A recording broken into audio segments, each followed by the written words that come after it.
finally. Did you know that the DNC just passed a resolution last weekend specifically condemning white religious nationalism? Because they did.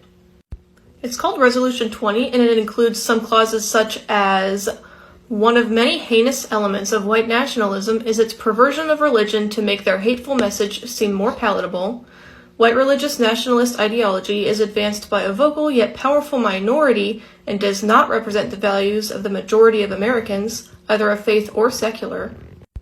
Christian clergy and evangelical leaders across the nation have signed on to an open letter noting the perversion of the Christian faith and radicalism. Metropolitan Police Officer Christopher Hodges, who was crushed by the mob attacking the Capitol during the insurrection, noted in a testimony, "It was clear the terrorists perceived themselves to be Christian. I saw the Christian flag directly to my front. Another read, 'Jesus is my savior, Trump is my president.' Another, 'Jesus is king.'" It goes on to say, "Theocracy is incompatible with democracy and religious freedom in a pluralistic society. The United States Constitution was the first governing document to establish a secular democracy with separation of religion and government, and white religious nationalism has used the cover of patriotism to foment and inflame hate by providing cover for racism, anti-Semitism, homophobia, transphobia, xenophobia, and Islamophobia."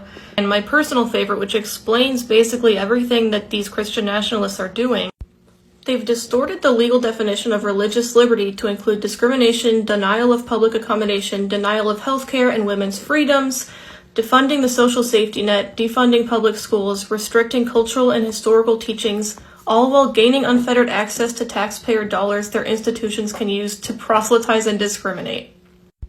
I love the way that Hemant Mehta shared this in his Substack article. He wrote, "There were undoubtedly Christian nationalists who tried to overthrow the government and plenty more who act like the Bible ought to supersede the Constitution.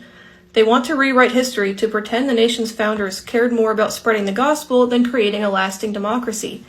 They want to inject that mythology into public schools. What they want goes against religious freedom and the very ideals of this country. But there are also Christians who actively reject all that faith-based hate and the attempts to use their religion to hurt women and LGBTQ people."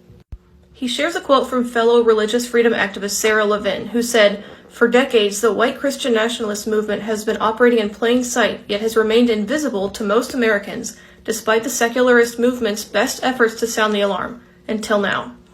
Well, we need people to join this fight more than ever, so follow for more or donate at au.org.